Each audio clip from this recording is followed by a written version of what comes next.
Hello and welcome everybody. So we have completed our topic up to evasion of apoptosis in neoplasia and we have discussed till here. Now we will be continuing further with limitless replication potential. So before starting this topic, I would request you to please like and subscribe so that we can give you notifications whenever next further lectures are updated. Okay. So now we'll continue limitless replication potential. So limitless replication potential. All cancer cells, now all the cancer cells are dividing and they are unlimitedly dividing. So there is no limit to that division. And it has been seen that some cancer cells were taken from, especially it has been taken from cervical cancer patients, and they have been stored now for more than 60 years, and these cells, these tumor cells are continuing to divide even till today date. So it is not stopping to divide, it's continuing to divide. So it is defined as all cancer cells that are immortal and have limitless replication potential. So this limitless replication potential can be understood under three headings. These three headings are: first is the evasion of senescence. That means, like we had already studied, normal cell can undergo into a temporary stopping of the cell cycle, that is to correction of its, whenever there is a damage and they will repair is needed, it the cell cycle can go into a temporary stopping of this cell cycle. And then there is second thing is permanent stopping of the cell cycle, that is referred to as senescence. So it is a normal thing that after a particular number of divisions, each cell in the body undergoes senescence, and it is not having a limitless replication. It will have a very limited replications, that is around 60 to 70 times, that varies tissue to tissue. And then the second property is evasion of mitotic crisis. So whenever your cell is not undergoing senescence, like 60 to 70 times it has divided, but now it is not going into senescence, it is undergoing into mitotic crisis. That means it's continuing to divide, but now its capacity to divide has finished. So it will undergo into mitotic crisis. This will be discussing in details. And then further, the last is the capacity for self renewal. So once the cell is a stem cell, it has a capacity for self renewal. But if you can understand rest all cells, once it becomes somatic cells, they don't have that kind of self renewal capacity. Although there are some stem cells in every tissue, as we have studied, there are stem cells in GIT tract and everywhere that tries to renew it. But once it is differentiated, its capacity of self renewal has reduced. So now we'll study all these things in details. So now the first topic is the evasion of senescence. So what is evasion of senescence? Like I have already told you, a normal human cell has a capacity to divide up to 60 to 70 times only. Then following which the cell will undergo senescence. That means it will completely leave the cell cycle and it will never divide again.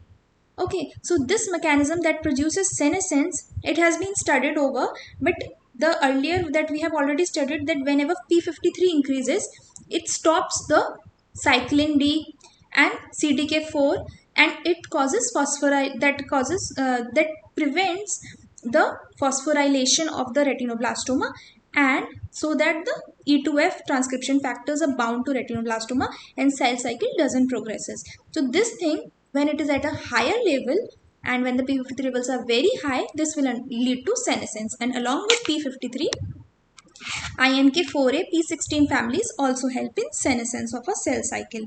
So this, as we have already discussed, these are believed to contribute to senescence in part by maintaining retinoblastoma in a hypophosphorylated state, which favors cell cycle arrest. As already discussed, the retinoblastoma dependent G1S cell transphase, G1S checkpoint, it is not able to cross, and this disrupts and is disrupted in virtually all cancers by widespread acquired genetic and epigenetic aberrations. As we had already studied, that this G1S transition is a very important part to stop the cell cycle at the time when there is a damage to a DNA.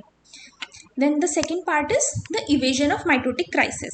So evasion of mitotic crisis, as we can all understand, what is whenever cell is going into mitotic crisis, when the time or duration of its replication has stopped. Now it can no more divide.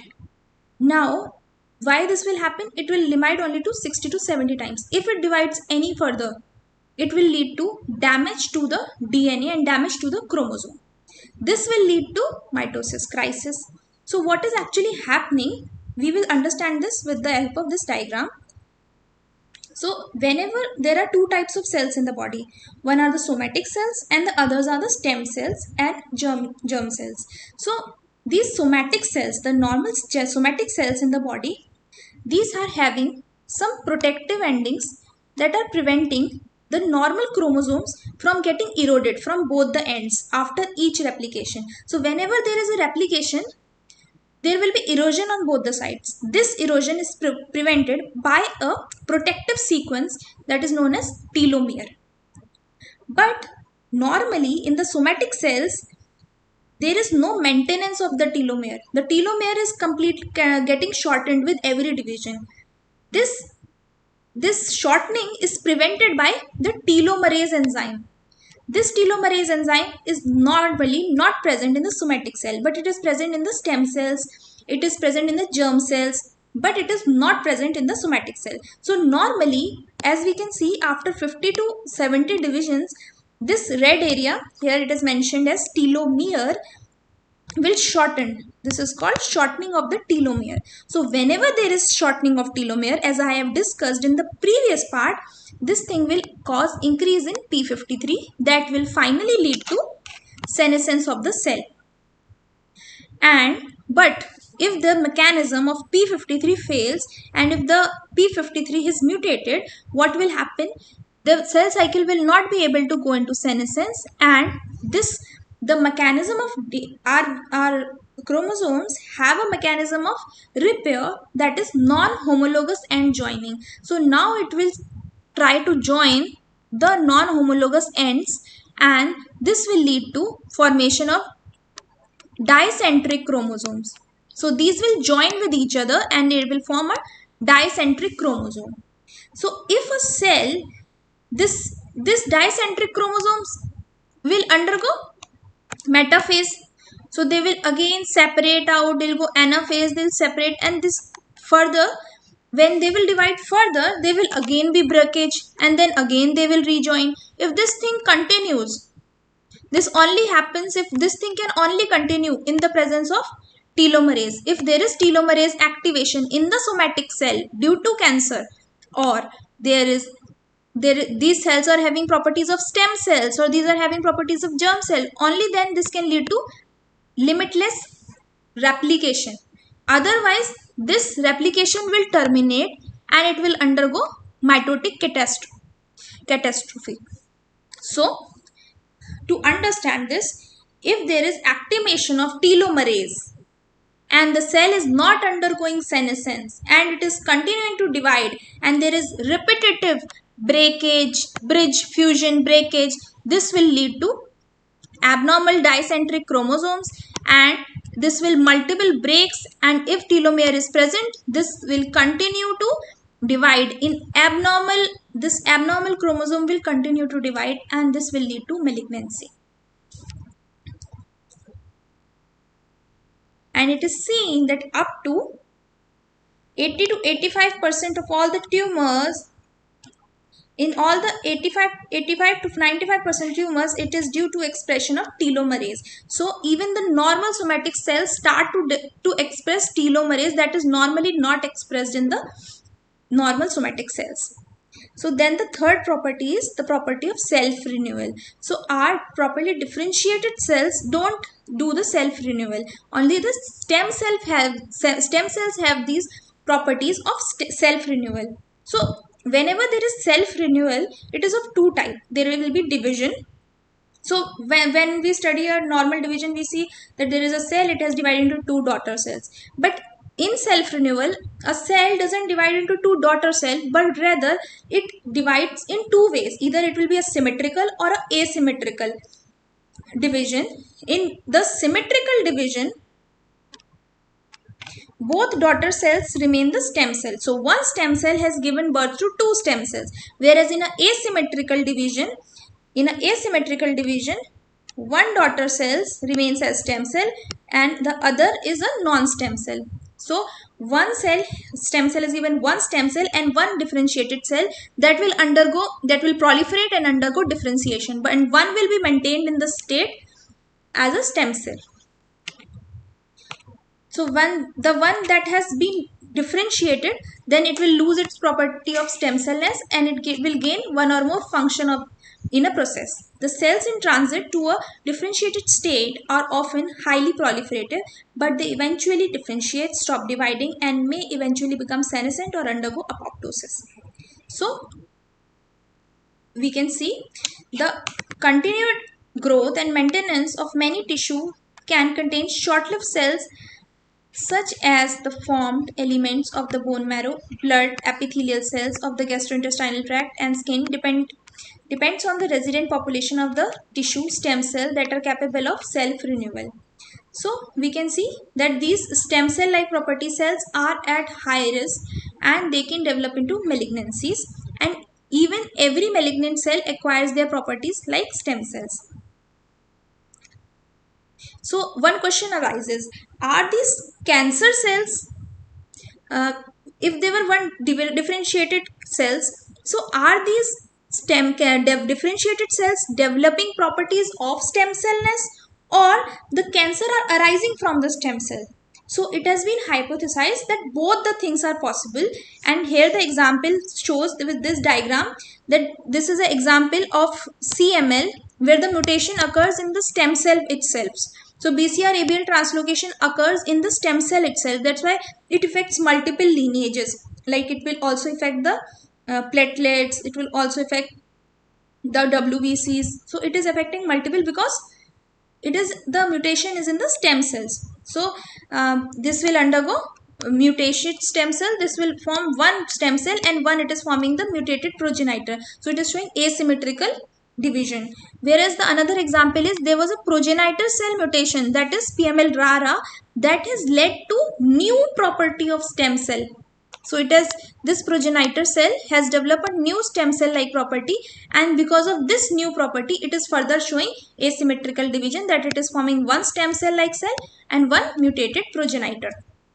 This only the differentiated part of the cell is showing high proliferation, whereas the cell that is having stem cell like property is showing low proliferation fraction. So why this thing is important? This thing is important because with the help of chemotherapy and the therapies we are giving, it is very easy to target cells that are showing very high replication, but it is difficult to target cells that are showing poor replication or poor proliferation. So these cells will be left out. In spite of complete cancer treatment, these cells are left out and they will give rise to tumor again. So these are very important. These stem cell like property is very important, as these are like dormant cells that are having stem cell like properties and they are not dividing, so they can give rise to complete tumor again. So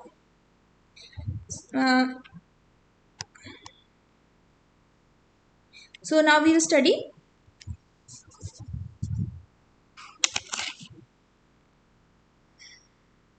recall also that expression of small number of transcription factors results in the epigenetic reprogramming of the differentiated somatic cells such as fibroblasts into pluripotent stem cell. So epigenetic programming, then one differentiated cells can become a stem cell again due to simple epigenetic reprogramming. Thus, it is easy to imagine how mutations leading to misexpression of certain key what does epigenetic transformation will do? It will cause change in the expression of certain transcription factors. So these transcription factors are the MYC transcription factor. So what this will do? This will cause conversion of a somatic cell into transformed cell that has a capacity of self-renewal. A corollary of this idea is that unlike normal stem cells and their more differentiated progeny, which has a fixed parent offspring relationship, cancer cells within the tumor may be able to de-differentiate to a stem cell like state. So it is saying that normally a stem cell is giving rise to differentiate itself, but in cancer even a differentiated cell can give rise to a stem cell. Okay, so indeed there is evidence that cancer cells can repopulate the stem cell. So it is saying it is still in the state of hypothesis. So it is saying two possibilities are there, that once we are treating all the cancer cell but stem cells are being left out, so the cancer is forming again. Or the another thing is, even if the stem cells are not very differently placed there, but rather the normal differentiated cancer, if it is left, that can also give rise to a stem cell like property and further develop malignancy. So still these both situations are possible and both are hypothesis. So in spite of all these uncertainties, in spite of all these possibilities, the concept of cancer stem cell has important implications in cancer therapy. Reason being, if the cancer cells are essential for tumor persistence, it follows that the cells must be eliminated for eradication of tumor. It is hypothesized that like normal stem cell, cancer stem cells have a high intrinsic resistance to conventional therapies, as we have already discussed, due to low rate of cell division and the expression of factors. The another one is the low rate of cell division and another is these stem cell like cells also have a property of multiple drug resistance. So these provide a property of resistance to the therapy that is being given, and this counteracts the effect of chemotherapeutic drugs. Thus, the limited success in the current therapies may be part, we explained, by the failure to kill the malignant stem cells that lie in the root of cancer. So this makes us understand that there may mainly under 3 points a limitless replication potential is happening.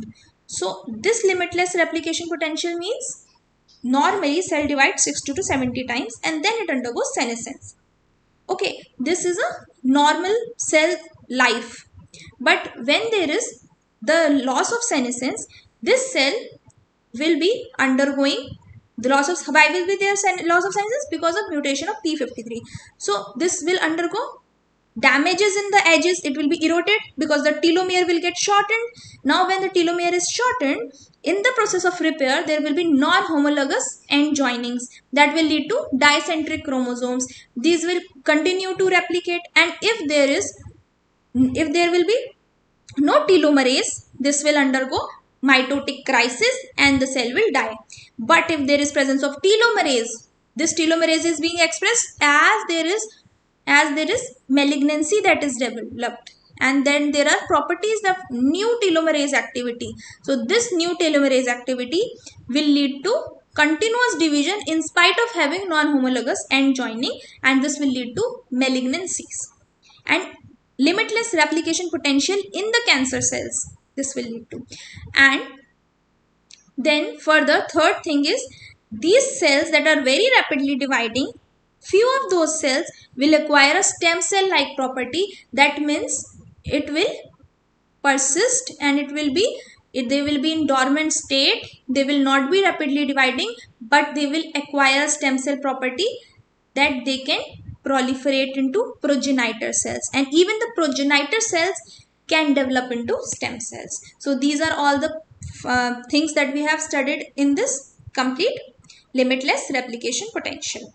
Okay, the next topic that we'll be discussing will be angiogenesis. So thank you.